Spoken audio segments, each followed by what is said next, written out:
The difficulties of having a parent with mental health problems don't stop, even when you grow up and leave home.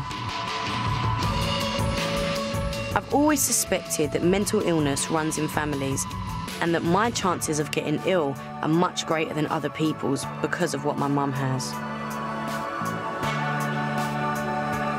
At Cardiff University, they're conducting a huge study into the causes of mental illness to find out whether it's passed on through our genes. Oh, hello, Talisa. Hello. It's lovely to see you. Nice to meet you. Do you want to come on down to the laboratories downstairs? Oh, the laboratory. The laboratory. Professor Nick Craddock is head of the research group here.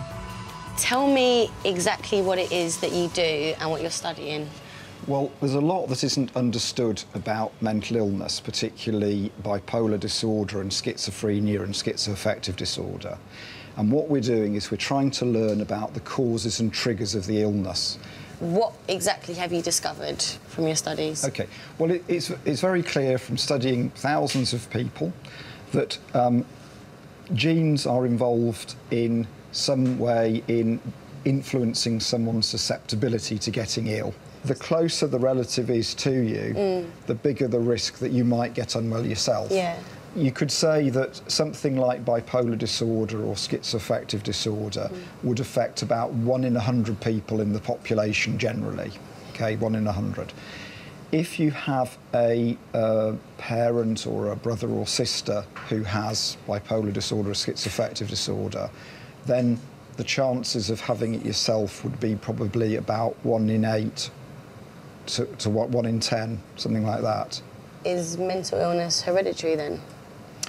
Well, yes. I mean, I think really probably the meaning of the word hereditary would be that there's a tendency to run in families. So I'd say yes. I mean, it is in part hereditary, and of course in part it's to do with all of our experiences and life events and things. Okay. So basically, there's like a number of people around the world with a certain gene makeup that gives them the possibility that they could suffer from a mental illness, but they tend to be a product of their own environment, so something usually triggers it. It's not really right to think about it either being hereditary or it not being hereditary. What we believe is that really all mental illness is a mixture of some of what you've inherited and some of what you've experienced.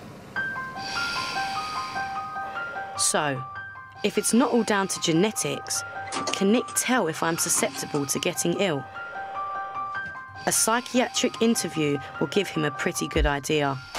This involves him asking me lots of questions about my past and my thoughts and feelings. So let me get straight in with a question. Do you think that you have had illness at any time? I think that I've suffered from very mild forms of depression, but more so as a kid. Did it get so bad that you wanted to harm yourself or kill yourself?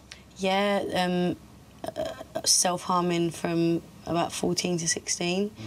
Have you taken overdoses at any time or anything like that to try and end your life? Once I went for my mum's medication, but I wasn't sure what I was taking, ended up just being really sick afterwards, but with the intention when I took it to never wake up. I suffer from panic attacks. OK, can you tell me a bit about that? They started from about the age of 14 when I was smoking weed. They're just this overwhelming feeling of I'm going to die. My heart kicks in and just really strong palpitations to the point where I've passed out before. So, Talisa, I've asked you, obviously, lots of questions. It's clear that, like lots of people in the country, you have had depression, and that means you're probably susceptible in the future to having more depressions. What I would say is that in anyone who's had panics or been low, it's really important to look after your health, both your physical health and obviously your mental health. You've got to be particularly careful at avoiding risk factors that might trigger illness. And those are things like trying to have, keep your sleep regular, get enough sleep. I know that's difficult for someone like you who, is a performer, that's very tricky. Avoiding drugs, so weed, very important to avoid those, they can bring on illness. trying to be very moderate in alcohol, avoid binging or very severe alcohol. It's really important, okay? So I think there's a lot of things that probably you ought to be particularly careful about because you've already had some symptoms and because your mum has been ill.